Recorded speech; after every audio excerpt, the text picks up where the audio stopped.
All right, we're back. Again, this is David Angione with the Everything Real Estate Show, and we're sitting here with Josh, and we want to talk about the season because, you know, it is Thanksgiving coming, and we'll be doing the turkey, and then after that, that'll all get put away, and we'll be putting up our trees and everything. So we're going to talk about when we're selling our home and the holiday season. So, Josh, tell me what you can about all of that stuff. About the holiday season, it is upon us, absolutely. I've started doing holiday at clients' homes about a month ago, Oh, wow. getting everybody ready. Even in selling a home or not, I still love the feel of the holiday going on throughout the house, and I am actually getting ready to stage a home, and I'm going to do the whole thing in Christmas because I just want it to be welcoming when people walk through the doors. Holiday this year, it's all about family. When we're going back through the old traditional ornaments and the memorabilia trees, like that's really huge this year, and still the natural Christmas. We're pulling in this year with some fuchsia and some blue. That's a big trend this year as well. But this year we've been really focusing and giving everyone a more home, natural Christmas family style. Cool. So I have my home for sale. I'm going to keep it on the market because it can really be a nice time to help that potential buyer see what Christmas can be like for them. So got my house on the market. I've got, let's give 2.5 little ones running around my house, yes, you know, that are all excited about Christmas and everything. And I know you really can't have a kid, though. Right. But so anyhow, so now I still want to keep my home on the market, and how am I going to personalize it for myself, yet make it attractive for that potential buyer coming in? And to me, that seems like a really hard question for you. It but, is. Yeah. But that's where I'll do it for you. Okay. So I still want your home to be your home because that's what you're in it. Right. And so we can still have your personal touch in there and just a little bit. And then, but still keep it so that, you know, your kids are enjoying it and loving to be in their home for probably their last Christmas before they move on to the next house. Okay. So let's see, what else? And we kind of know what a client is going to get from the return of their spending their money, but just let's elaborate on that a little bit. What are we going to get back? Me as your client, what am I going to get back? I think of, when I think about what am I getting back, it's going to be satisfaction, it's going to be peace of mind, a whole lot stressful time for myself because I don't have to worry about it. But what else can you add to that, Josh? First, as far as selling your home and Right. making sure your Right. money is going where it's supposed Yes. to be, that is all the risk on me. Okay. You know, and working with the realtor, that's on the listing, and then we work together to make sure we're putting every dollar where it's supposed to be. On average, staging your home, whether it's with your furniture or not, you give 400% return on your investment. So, and I've only had one listing in the past year where it did not sell within 30 days. I liked what you said about working with the realtor, Yeah, absolutely. because it's all teamwork. It's all teamwork. You know, I'm working not only for the homeowner, but it should be with that homeowner. Absolutely. And not and not include them in that. And then to have a stager come in and you're not my competition, you're not my enemy, you're my friend. Absolutely. You know, in this. And that's something that we need to realize. And I don't know if we all grasp that real well. I know. Yeah. I think especially in this area, it's so new. Mm-hmm. And, you know, but I'm here to help you Right. make money and the client make as much money as possible. And that's what we all want to do. We want to sell your home quickly in the shortest time possible and for the most money possible. Absolutely. And so for me, that really piqued my interest when you said working with a realtor, because Yes. that's so very important. If you don't have that connectedness, that teamwork, you know, then and that teamwork goes into everything, not just with the home staging, but with the home inspector. They're not anybody's enemy, right, Ryan? And with the mortgage, it's all team from the day that we put the sign in your yard to we sign on the line and it goes to the new person. It's all about teamwork. Teamwork makes this thing so much simpler to accomplish our goals. We don't want to be fighting with each other. No, I think, having everyone together doing that, it's just, you can't work without each other. Right. We all have our different strengths and weaknesses, and it balances each other out. Exactly. And that's something that we all need to keep in mind. We're not fighting. This is not a war that we're fighting. We're working together to build something and to make your transition into your new home a very peaceful and successful one, and quickly. You pick something you want to talk about in your staging now, and we'll go from there. Okay. In my staging, I think the biggest thing I see when I go into a home for staging is the flow and the product put into the house. And I think that's very important for someone to visualize. Only 10% of home buyers can visualize what the space could look like with furniture in it. So,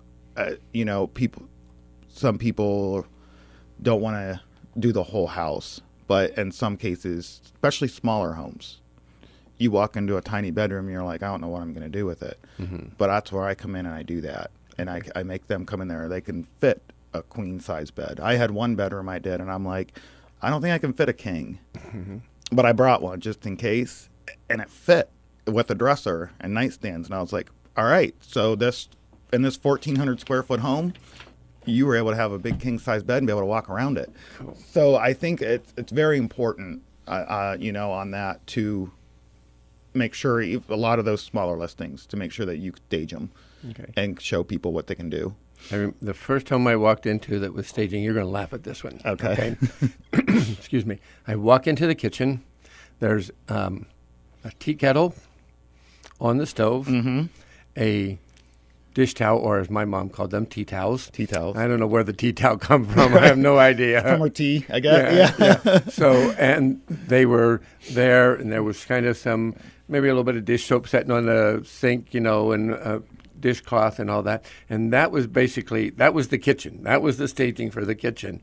And we walked on down the hallway to the bedrooms. And there on the floor of one of the bedrooms was one of those train mats for whatever that little train is. Thomas the Train? Yes. It was one of those little train mats on the floor. And maybe in another room it had some games and everything. And I thought that was pretty clever. But that was the first time that I had ever saw anything to do with staging. So it worked. I mean, I knew of course I knew what the kitchen was, but because of the stove and the sink and all that. But right. But this was a kid's bedroom, and this next bedroom was that, and then the master bedroom had other things, like maybe books to read. And it's interesting. I'm talking with my hands on the radio. Right. I know, but it just always happens. So that's kind of that was my first introduction to staging, and I thought it was it worked, and it was interesting. It was very simple. So we have from the simple, then.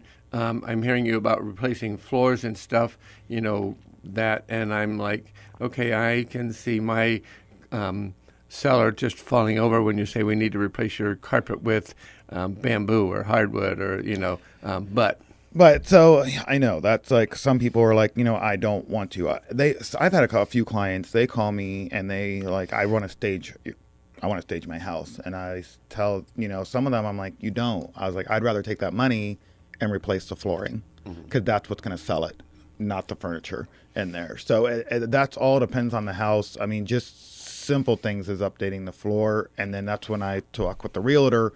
Hey, I'm going to put this amount of money into it. What are we valued out after, before we even do the project? Okay. So that way the homeowner can see, okay, this is a good investment, and I'm going to make more money on it. Okay. Same thing as updating cabinetry and countertops. I know it's an investment, but what are you going to get afterwards? Right. Well, and I'm doing all this work to my house, and I'm moving. know? Exactly. And I think that's a lot of what people think. The one thing that I picked out about you, and I know this is a word that's thrown around a lot, but what I'm sensing from our conversation here is integrity.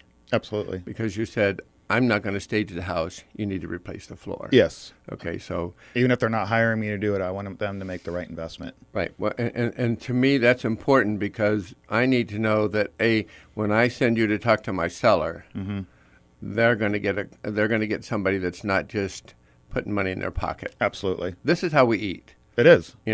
And that's what I tell people. This is how I eat. And so I do what I do because I love it, but it's also to put bread on my table. Absolutely. And that. But for me, it's more than that. There was a carpet company that said, I don't want to make money. I just want to sell carpet. Well, not quite that way for me. Exactly. But if I'm not giving you 100%, then I'm going to be out of business. And I think us being honest and telling them exactly what they need to do or helping them makes us successful. Exactly. And that's what we need to know, and we need a lot of that in our jobs, in our country. We need that integrity, and I can appreciate that in you. I'm hearing that from you, and I know the people that have recommended you to be here with me today, I have a lot of respect for them, and so I trust in that, and I know that in the future I'll be looking towards that. So that's a quality that I really appreciate, and thank you for that. I was trying to think, again, the whole flooring thing, the carpet. So I haven't updated my home since 1955 when it was built. Let's talk about it. We have about 45 seconds to go here. So I think the biggest thing I would do going into a home like that for resale is kitchen and baths. Okay. That is the number one thing that clients cringe when they walk into a home. How much is this going to cost me to replace? Right. So we go ahead and we tackle that first. That's definitely for a home from the 1950s is update the kitchen and the bathrooms. Yeah. And I see that, and I'm thinking, okay, so if I'm going to live in my home for the next 30 years, every 10 years I should be updating it. That's going to get expensive. It is going to get expensive. But if you do a little bit at a time, I think, pick a room or two and keep kind of moving on those so that you're not so far behind when you do need to. And it's all picking timeless finishes too. Because so depending on the house, you might have something that's 50 years old that looks great. Right. So it's just picking the right products to put in your home. Okay, so we've come to the end of our time. I want Josh to tell us how to get a hold of him if we want to. All right. I am available through email at joshkingdesigns@gmail.com. You can follow me on Facebook. It's Josh King Designs 2017. That's probably the best way to get a hold of me. My number is 330-705-4126. I service all throughout most of Ohio, so I have no problem traveling and helping you guys, whether you want to improve your home to stay there or improve it to move, get on to the next house. Well, Josh, thank you for being here with us today. Again, this is David Ian Jones with the Everything Real Estate Show.